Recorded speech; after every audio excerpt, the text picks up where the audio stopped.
All right, we welcome you in. It is Show Pony Live, a brand new podcast here. Tom Luginbill, my guest today on the show. Cannot wait to visit with Mr. Lugs from ESPN and SiriusXM fame. I see him on camera. He looks like Clark Kent, like he's ready to go save the world. Like he's, kryptonite, keep it away from him. But other than that, this guy's ready to go take on the planet. But Tom Luginbill is with us today on the show. And Tom, before we jump into everything, talk about your career and college football and everything going on, I do need to tell everyone about Igniter tickets. These people are terrific. And this show brought to you by Igniter tickets, whether it's a stadium or a local venue. Igniter delivers affordable, powerful ticketing solutions for every event. All you got to do, scan that QR code. Where is it at? No, other side. There it is, up there in the upper left-hand corner. Scan that QR code now to see how they can help you unlock smarter ticketing, stronger branding, and standout experiences. Igniter, the software behind your sellout. So if you have a concert or a sporting event or a bar event or whatever, and you need to sell tickets and you need it integrated with your brand, Igniter will help you do that. Tom Luginbill's our guest today from ESPN. Tom Luginbill, a pleasure. Thank you for coming on the program. How are you, sir? I'm doing good, man. Do you like my blank walls? I'm in the process of a move. Where are you going? We're moving down to our lake house. We're about to be empty nesters. Really? Yeah. So hold on a second. You're at the point in your life where the children are leaving. I know it. And you are now just alone with the wife. That's happening. That is happening. How does that make you feel? Is that weird? I'm going to close my blinds, by the way, because this damn glare and my glasses. You're a glasses guy, too.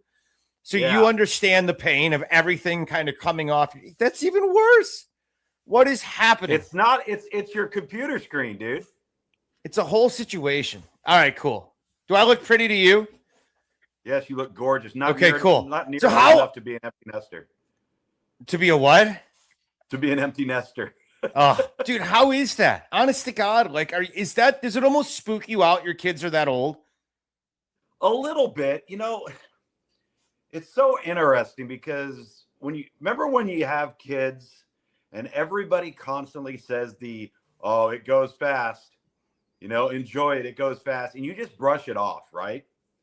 And then next thing you know, they're teenagers. And then next thing you know, they're going to college. And then you sit back and you're like, wow, it did go fast. And we had a plan for what we wanted to do with our life. So I've got two children. I've got a son and a daughter. My son is the long snapper at Eastern Kentucky. Yeah. My daughter is about to go to App State in August.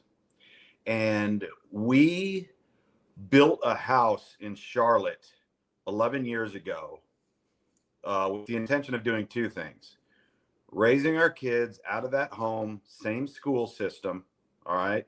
Them moving on, and then hopefully, and it looks like it's going to turn out that way, being able to do really well financially on the house when we sell it. That was kind of our family goal.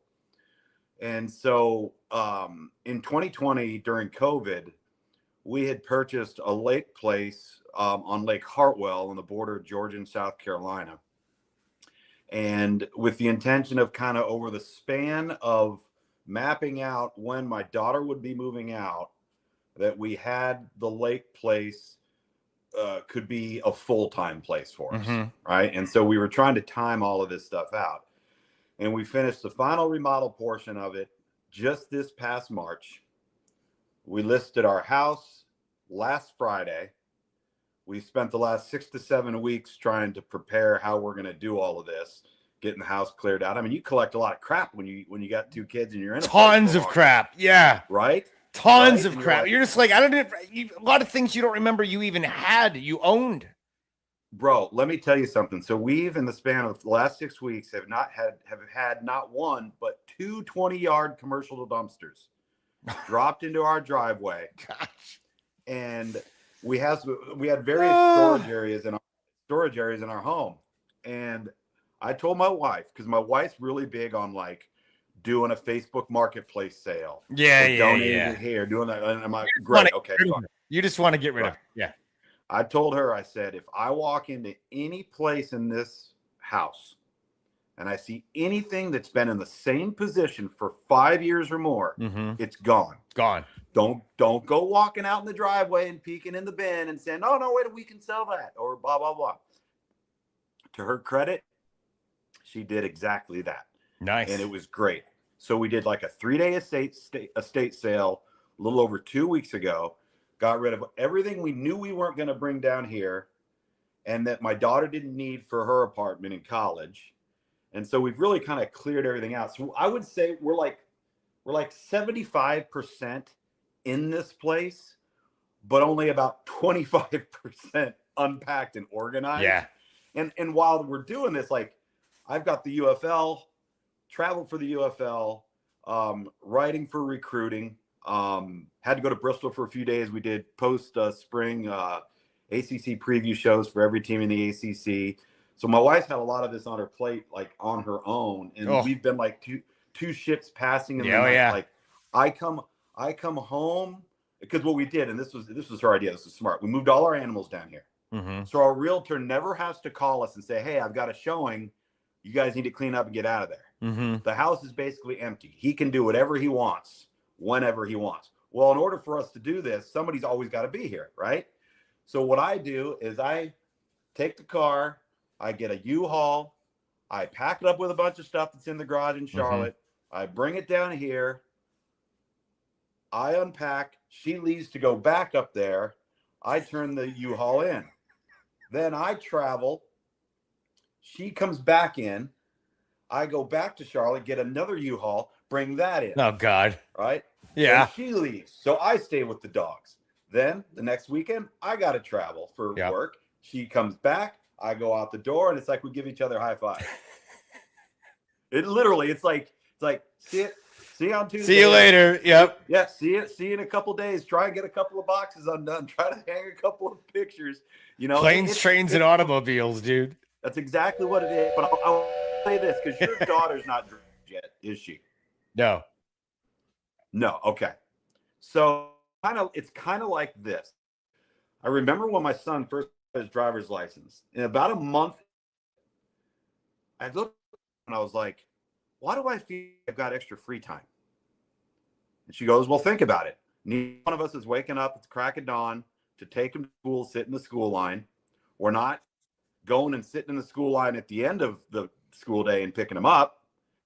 And we're not taking him to the gym in the parking lot, waiting for an hour till he's done and bringing him back, doing all of that stuff now. Well, then my daughter gets her driver's license, and it was literally like we were almost empty nesters. You're right, because they don't want to hang out with us. They want to go and blah, blah, blah. So it kind of gave us a little bit of a lead up to where I'm at right now. That's crazy. You are, God bless you. You're in a place where I'll be in like 6 years, and I know it's going to come faster than I want it to, and it freaks me the hell out. Because I remember Gene Chizik when my daughter was born, and he's like, dude, it's going to go so fast. And she's sitting here, and she's 12 and a half, and I'm just like, what the hell? Where did that go? What's going on here? And I can't even imagine how quickly the next 6 years are going to go in the driver's license and all that. I don't even want to think about it. I feel like this all the time. Like I just want to scream, just scream at the top of my lungs. All right, Lugs. Before we talk about your career and everything that's gone on at ESPN and the radio and all that, I do need to ask you about one of the big topics in college football today. And it's Lane Kiffin, dude. Like Lane loves to poke the damn bear. I gave my opinion on his variety. What was it called? Vanity Fair, not Variety. Vanity Fair. The interview that he gave in the article. And he's taking shots at Oxford, essentially talking about the racial tensions that are still there. There's so much happening. Steve Sarkisian, he's crapping on Ole Miss. I mean, what is going on right now in Oxford, Mississippi, sir? Well, I don't know. Something must have happened with the Sark thing. Something must have happened in relationship to either a portal guy they couldn't get out of there Mm-hmm. because of what he referenced with the transfer credits, or something that led to that. With Lane, I feel like I'm immune to it now. Like this is just what he is. And he, very rarely thinks before he speaks. If he does, he's probably going to say it anyway, right? It's part of the whole aura or the persona that he has created, that at the end of the day, let's call it what it is. It's resurrected his career, right? I mean, his ability on social media or in interviews, post game on a radio show, what have you, poking this and that, it's like become a part of his profession. Like it's become a part of his day-to-day life. 99.9% of coaches don't want anything to do with that. And he goes out and he embraces it. I can't, I'm certainly not making excuses for him in these latest comments, because the question I ask is why? What is the upside to even bringing that up? What is the upside? How does that benefit you if you're Lane Kiffin, right? How does that benefit in any way, shape, or form? It's over. You're gone. You're not there anymore. And if it was such an issue that you felt was so problematic, well, guess what? You don't have to deal with it anymore. So I just don't, I don't know. I chuckle sometimes because I try to think, because if you go back to the 90s and the early 2000s, like pre-social media, Mm-hmm. and heard and listened to the hilarious comments that Steve Spurrier would make. Oh God. Lane Kiffin's basically Steve Spurrier in the internet era. Can you imagine Steve Spurrier in the internet era of social media and the things that he would say off topic or post-game press conference, and like you can't spell Citrus Bowl without UT, like stuff like that. Well, instead of saying it, at a press conference, he'd tweet it. Right? Yep. I mean, it's the same thing. It really is. It's the same, yet Spurrier's a little, I don't know. You kind of looked at Spurrier and thought, it was a little bit more colorful, maybe a little bit more lighthearted. With Kiffin, it's just like, where is your head? What are you doing? What's your motivation? With Spurrier, was good old-fashioned sportsmanship, just kind of ribbing a guy. And with Lane, it's, dude, this is a serious bomb to drop. And I know it's like, oh, it's a 4-hour interview, and they just kind of picked and choose, well, you still said it, and you still laid it out there, and you did it on record. So, bold choice. He makes a lot of bold choices. I don't know how much he thinks through. Somebody said, and I think it was Feinbaum, who doesn't know, is this guy authentic or just full of crap? What's your guess on Lane Kiffin? Is he authentic or is he 100% full of it? Probably both. Yeah. He's authentic knowing he's full of it. Yeah. Right? The thing about him, and I think all of us to some degree wish that we were better about this, he has a single care in the world what anybody thinks of him. He does not care. It does not matter to him. Right? And that's got to be pretty freeing living life like that, right? Because you're never walking on eggshells around anybody. You're going to do what you want to do without any thought to remorse or any recourse. But when you start getting into sensitive topics were unnecessarily discussed, like I said before, now you're just inviting the trouble. You're begging for it. And that's what's happening. Yeah. And the SEC meetings are going to be icky and weird when they happen. Oh. It's going to be odd as hell. Odd as hell, man. This whole world that we're living in right now is so strange. Tom Luginbill, my guest here on Show Pony Live from ESPN, Sirius XM, college football savant, one of the innovators in the recruiting industry. I'm curious about that, dude.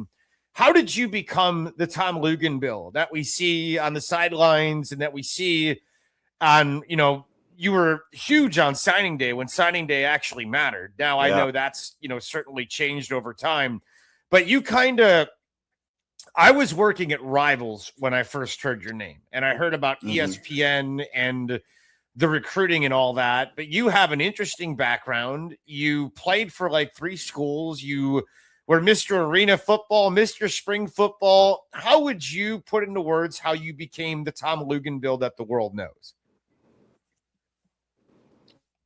By complete and total accident. Really? Literally. A fluke? Literally the last 20 to 21 years that I have been here were a complete accident in the multimedia world. Okay. So I grew up the son of a college coach, and I had known,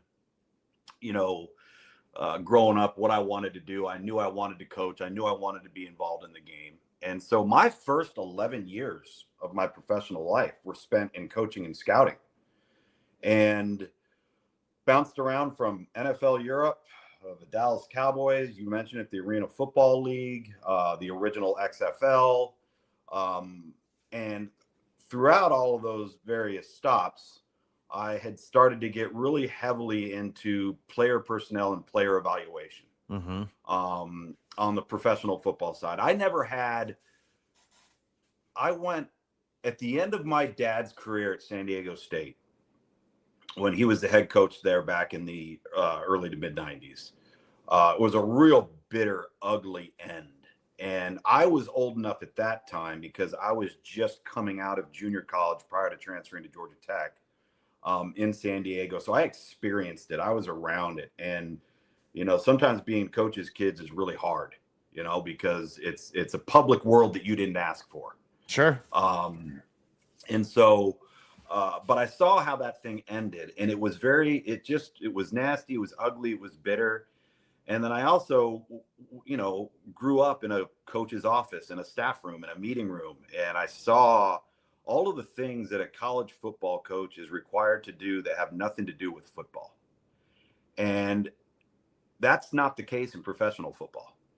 Professional football, whatever level you're looking at, it is X's and O's, managing people, and player evaluation. And, you're not dealing with academics. You're not dealing with eligibility. You're not battling, 100 other schools to sign 20 guys. You're not, none of that stuff. And so I just chose, I was like, I think I want to get into professional football. So I did. And towards the latter part of that first 11 years, I got into personnel really heavily, and I started working for a company called Scouts Inc. And it was me, Todd McShay, and about 3 or 4 other guys at the time. And we were all behind the scenes. When I say behind the scenes, meaning we were not public figures in the company. Sure. We were watching film, writing reports, giving grades to players, and our company serviced different media outlets. At the time, way back then, if you remember CNN SI, remember CNN? Oh yeah. Okay. If you remember, so you had CBS, and we bounced around a little bit, and then we also had a side of the company where we served NFL franchises. Oh, where they would contract us out as like a third party to give a second opinion, because we didn't have a horse in the race. Like hey, watch these guys, give us an assessment, boom, boom, boom. And then they would use that information internally for themselves. So we had about 14, 15 NFL franchises at that time. This was in the around 2003, 2004. And so I'm bouncing around, we're doing that. And I needed to make a decision if I wanted to get back on the field, and would I be happy without coaching, right? And I found for me that we were getting ready to have our son. I found for me that being involved in the game in another capacity was strong enough to make me happy, right? So I had an old coach tell me one time, his best advice he ever gave me. He said, listen, man, this is a ruthless, unforgiving profession. And if you can live without it, think hard about going and doing something else, because it can ruin your families. It requires a lot. He goes, but if you can't live without it, you absolutely 100% have to do it, because you will not be happy doing anything else. And it was great advice. And so I had to figure out which one of those people I was. And what I found was that being involved in the game in another capacity that had stability was the perfect happy It fed medium that. for me. Yeah, it fed that desire still. Yeah. Exactly. Now, well, when I got out of it, and I was out of it for the first year, I think, somebody said, "Hey, well, do you miss it?" I'd say, you know what? The thing that I miss the most is the competition and the staff camaraderie in the building. A lot of the other stuff I didn't really miss all that much. Sure. And so I know that's a long-winded lead up, but so what ended up happening, our Scouts Inc. company ends up getting partnered with ESPN. Mm-hmm. And we become partnered with ESPN exclusively. So now we're out of the servicing NFL teams world, and we're out of working with other media outlets. We are coming over, and we're going to be Disney employees. And up until that point, I had been evaluating college players and NFL players. And I'm sitting in my office. I'm just outside of Huntsville, Alabama. My son is, or my wife's pregnant. Is she pregnant yet? I don't know. We're close. Mm-hmm. We're getting there. Mm-hmm. He was born in 2005. So no, we're really close to getting pregnant. We're born in 2005. And my boss calls me and he says,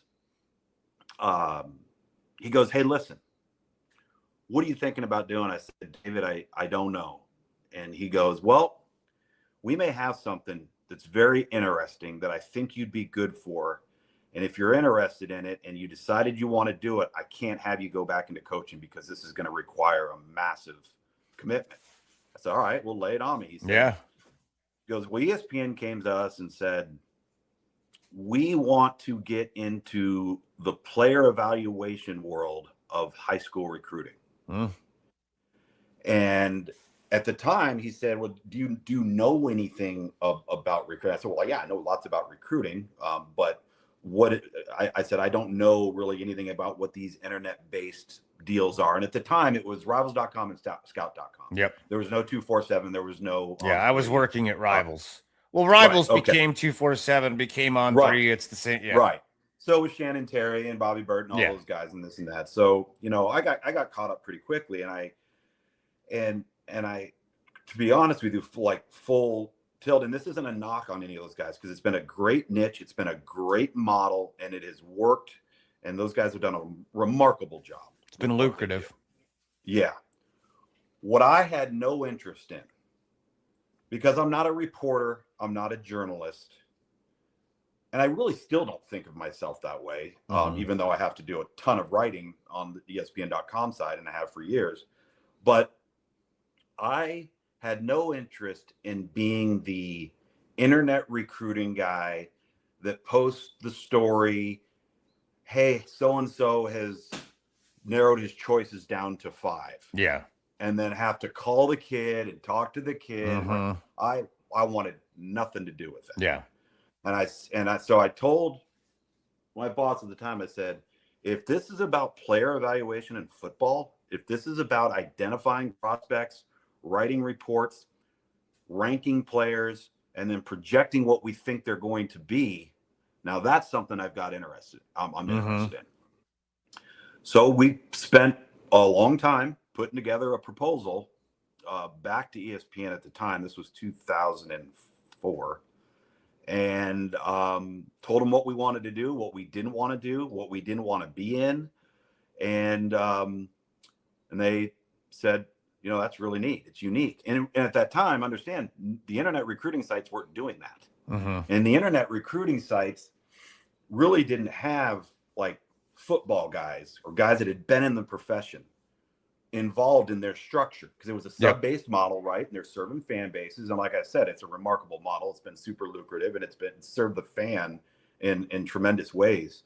And so what we were going to do and what we set out to do, and again, we didn't have the manpower that those guys have. Their manpower, Chris, is their boots on the ground is ridiculous. Yeah. This entire thing for almost 21 years at ESPN for the workload that we do has been me and 4 other guys. Really? That's it. Me and me and 4 other guys. Yeah. When I was at Rivals, it was a full office. Oh yeah. No doubt. Yeah. So So I end up deciding to do it. Put together a few guys. Our one, like, pound your hand on the desk was nobody would be on the player evaluation side of what we were doing that hadn't been in the game. Like, we weren't going to hire newspaper writers and say, "Hey, watch these 5 guys and tell me what you think." That wasn't gonna happen. So I went and got some young grinders, some guys that had coached and had been around a little bit, and we hired them. And at that time, you're just coming out of VHS tapes, you're into DVD, no huddle, there was no branding of accessing film and watching. Like nowadays, if I have high-speed internet in a cell, I could be on the beach in the Bahamas and do all my player evaluations, no matter where I'm at. Then me and Craig Hobbert and 2 other guys physically called thousands of high school coaches across the country to get DVDs sent to us. Oh, wow. We could evaluate tape. Yeah. Like that's how it started. So fast forward, and this is the part that the by accident of my career the last 20 years. That's December of 2004. In spring of 2005. Okay, so that cycle would have been 2006 recruiting class is our first class. Okay. So it's spring of 2005, and ESPN decides to launch ESPNU. Yes, I remember. Do you remember that? Very well. Okay. So the person at the time who was charged with heading up ESPNU is now like the highest person at ESPN, Burke Magnus. Okay. So he's right below Jimmy Pitaro. So he's risen and climbed, and one of his earlier duties 20 some odd years ago was to launch ESPNU. He comes to my boss, all right, and says, "Hey, I know you do all this behind the scenes stuff for NFL Live and Sunday NFL Countdown and Game Day, and now you're doing this recruiting stuff. Do you have any guys that could do TV?" So next thing you know, I get a phone call. Yeah. And, "Hey, can you do television?" I don't know. I've done post-game press conferences. I've done radio shows. So you never did any broadcasting, nothing at this point? Oh, no. Wow. No. Okay. Nothing. Zero. That's wild. So it's spring of 2005. We're prepping and trying to evaluate what is going to be the 2006 class. That would have been the class with Tebow, Stafford. Yep. Oh yeah. Mitch Mustaine, that big the Springfield or the Springdale kids. Yeah. All the Springdale kids. So all of a sudden I get a call like out of nowhere. And it's from a producer.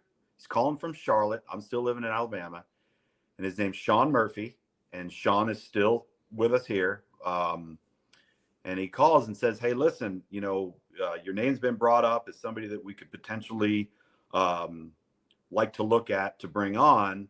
We're just launching the network. We're not going to have a lot of programming, but our first show is going to be an NFL draft show. We're going to film it out of Charlotte." Yeah. And this is actually pretty funny. It was called the NFL Draft Inside and Out.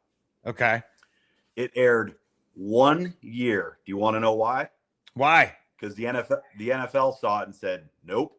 Really? We don't want anything competing with that NFL draft show on ESPN." Oh. But here was the show, and it was brilliant. It was every pick of every team, right, as it's happening. And then what we would do is we would then dissect the impact on that pick on the team of which that player came from. Oh, okay, cool. Who are they going to replace? So it kind of turned into a draft show, college football preview show on impact to that team. So fly me up to Charlotte. I walk in the building. So here's who's on the show. Reese Davis is host. Yep. Mark May, Davey, Godfrey, myself, Todd McShay. So nice. Todd and I were the guys that when Burke Magnus asked if do you guys have any television, that's the two guys that my boss recommended.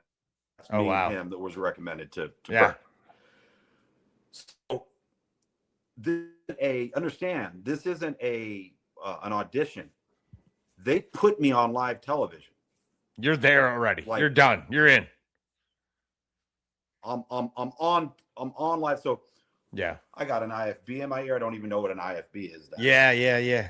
I'm hearing all of this talking in my ear, and it's back and forth, and in my head I'm going, who the hell's talking? Why am I hearing and it's live, it's live TV, and then I'd hear something like, all right, hey, throw up the full screen.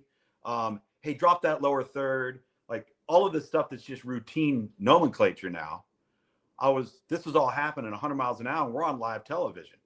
Now, I don't know why they did that. Like, I don't understand why they didn't bring me in like a day earlier and say, hey, we're going to put you with a host and let's do some mock set. Sure. No, they just throw me on there. And it was a long day. It was like a 2-day deal, kind of like signing day had ended up becoming. And so that was April. I don't hear a word from anybody. Not my boss. Nothing. Not Sean Murphy. Really? Not radio silence for 4 months. 4 months? Oh, holy crap! So you're kidding. I am. Yeah. So you moved on with your life at that point. What's that? You moved on with your life at that point. Yeah. I'm just focused on getting this first cycle of the recruiting thing and building our staff and figuring out how the heck are we going to take on this task and how are we going to get more help. And I was just entrenched in doing that. And then all of a sudden I get a call. Sean Murphy calls me back. And he says, hey, listen, so would like to bring you back and want to know if you are comfortable broadcasting college football. I'm like, well, yeah, and so I'm like, okay. So at that time, ESPNU only had 3 days of live studio program. They had a pregame show for the third night HBCU game that was on. They had an evening Friday night preview show of Saturday's action. And they had what we call wraps. They had wraps and halftimes and post games on Saturday in between the 3 live ESPNU games. So there was like a noon, a 3:30, and a primetime on ESPNU. So I was basically flying that first season. I would come in there and I'd come in on a Wednesday. I would do pregame, half game, post game of that Thursday game. I'd do the Friday evening show, and I'd do all the way Saturday till like 3 a.m. But I'm doing all of this like just kind of figuring it out, like as I go along, like learning verbiage and learning what all this stuff means and how, I didn't have any, background in this at all. And so at this point, my son's about to be born. Okay. And I've been gone Thursday to Sunday morning every single week. And fortunately, my wife I made my wife go through an entire football year, a season, an off season, a lead up to it, before I said, you have to do this before we get married, because this isn't for everybody. And I want to make sure you know what you're getting into. So she was great about the travel that fall. And then finally what happened is, so we get through and we do that 06 season was the first signing day show. And at that time it was 6 hours live. Like that was unheard of to do 6 hours live television. Crazy. Sports. Yeah. Yeah. So we do that. We get through that. I get into the spring and the summer, and we've got our son now. And I just said to my wife, I said, I think I need to ask them if they have like plans for me on the TV side. Sure. Because if they do, and this network continues to grow, and it's good, like we need to move to Charlotte. Like we can't just keep doing this travel like this. It's not fair to anybody. And so I asked them, I said, is there a future in this for me? And they said, yeah, we think so. And I said, well, then, let's talk about, what that means for the next steps. And so they basically said, oh, well, you got a choice.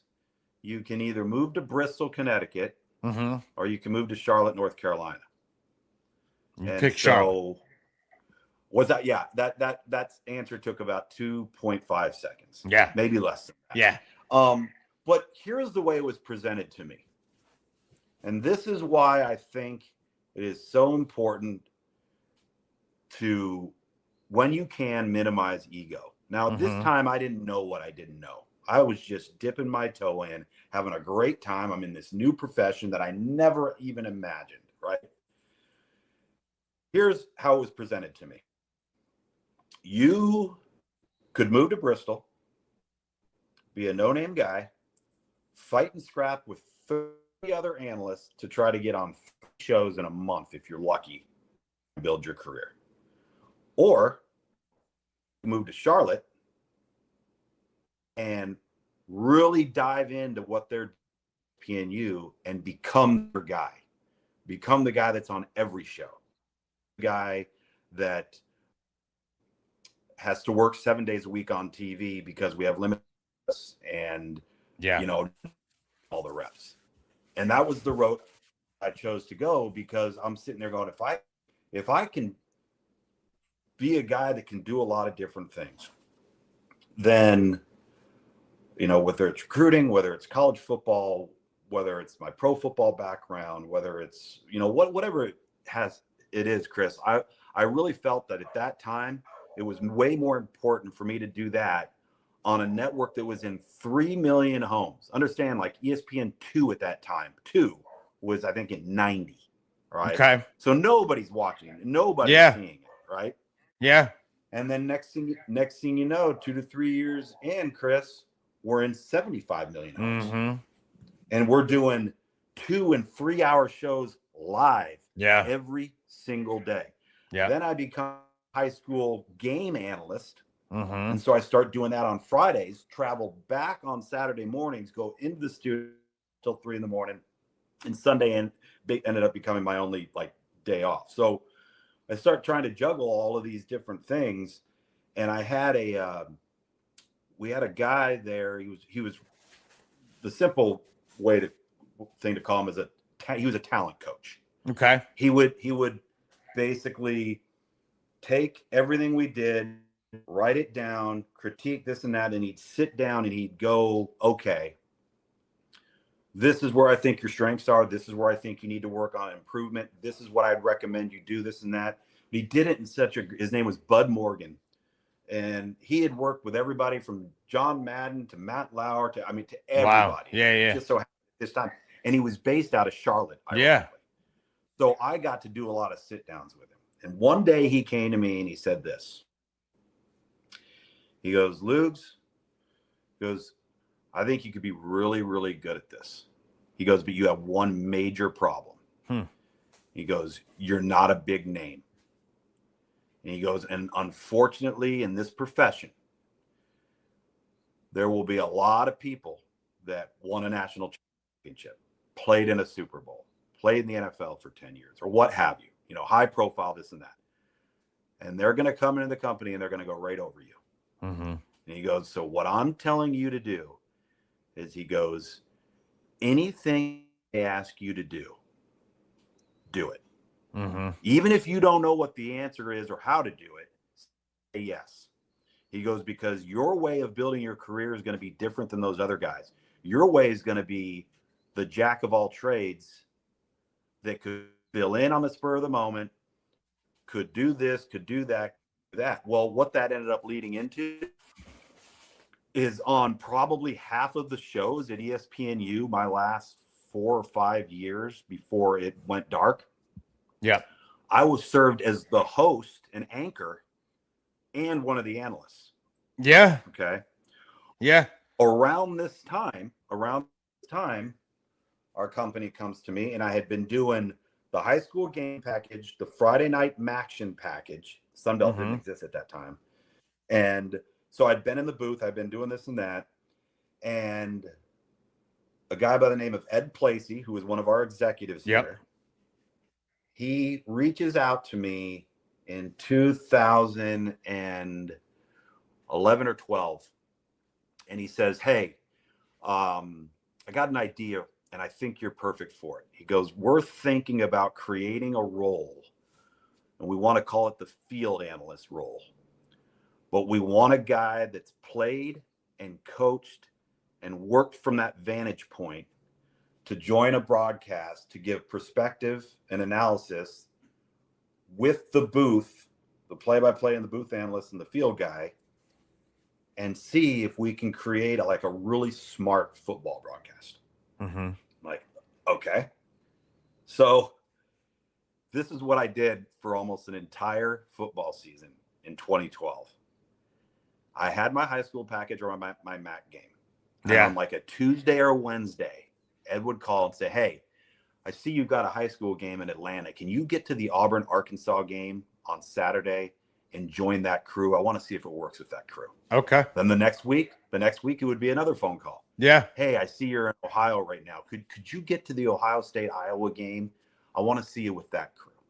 And so I ended up doing this like 6 or 7 times.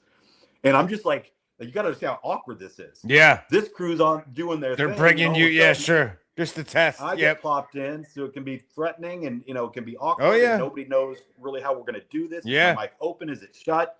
Do I have to ask the producer to, hey, open me up? I got something. Like, this was complete dark territory, and it was live. Yeah. So you couldn't screw it up, right? And of course, we found all kinds of ways to screw it up because you realize you could realize within a quarter whether or not it was going to work. Yeah. And with some, it worked really good, and others, it just didn't work, and it just wasn't going to happen. And so much of it, too, is dependent upon the talent of the play-by-play guy to manage that traffic, especially with somebody he can't see. Like when you're standing next to each other in the booth, you can nod and nudge, do this and that. You don't have that, right? And if you're the person on the field, you don't have the monitors, you don't have the replays. Everything you're calling is blind off of what you just saw. So we kind of had to find that mix. So the next year, I got the call and they said, all right, this is what we're going to do. We're going to put you with Dave Pash and Brian Greasy. And Brian is so football intelligent. And so this is what they told us. They said, we want you guys to have a conversation about what's happening on the field, talk ball, don't go over people's heads, interact with each other. It's not going to be your typical traditional broadcast that people are listening to. And understand, in this role for me, I still had to serve as the reporter. So I had to do the pregame, halftime, and postgame interviews. Sure. Which, again, going back to what I said earlier, the more you can do, the more valuable you become. So now I'm to the point where I'm like, okay, doing the recruiting thing. Yep. I've done the booth thing, done the studio thing. I've done the anchor thing. And now we've got this field analyst thing. And so I ended up doing that for 10 years. Yeah. It was me, Dave Pash, and Greasy for 2 years. Me, Dave Pash, and Greg McElroy for 4. And then me, Dave, and my man Dusty Dvorak for 3, with a asterisk year in there because we had COVID hit. And because I lived in Charlotte and we had studios, they took me and Anish Shroff and we broadcasted from the studio live games without being on site. And so then I went back with Dave and Dusty the following year. Then I went to ACC Prime with West Durham. And then this past fall, I got moved to ESPN Thursday night with Matt Berry. So, over the span of 21 years, and I have people ask me all the time, Chris, like, why do you still do the recruiting stuff? And I was like, because if I don't, I'm one of 30 other guys. Yeah. There's a niche thing there. When I do broadcast college football, like, I don't have to spend a lot of time on the media guy. Because I saw those kids when they were 15, 16, 17 years old, right? When we've had kids in the Under Armour game for the last 19 years, and you have 100 of the best players in the country, first-round draft choices, Heisman Trophy winners, all conferences, all Americans, and you start to get to know that you get a sense of these kids, I can really dial more into the theory of the game and the X's and O's of the game in my prep than stories and all of this and that. I leave that to the play-by-play guys. But it's been a very rewarding career that I never saw coming. that I've tried to cultivate through versatility. Yeah. And through trying to wear a lot of hats. And then it's great advice. When ESPNU went away, obviously that took a significant portion of my studio time, right? Well, right around the time this happens, this is one of those first Disney ESPN layoffs. It was like 700 people, right? And what saved me was the versatility. And it's what I tell people all the time, man. You say have yes. To. And so say that's yes. What led say yes. And because we're not all jocks. And I know you were, but you weren't.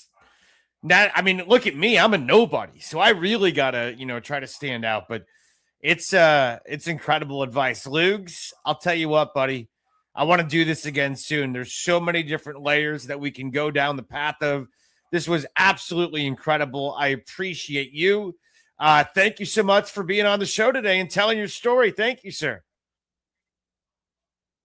Appreciate you having me, dude. It's a pleasure. I love getting together with you. It was so much fun. I want to remind everybody this episode brought to you by Igniter Tickets, whether it's a stadium or a local venue. Igniter delivers affordable, powerful ticketing solutions for every event. Just scan that QR code and you can see how they can help you unlock smarter ticketing, stronger branding, and standout experiences. Igniter, the software behind your sellout. We are done. Mr. Luginbill, thank you, and I'll see everybody tomorrow on Show Pony Live.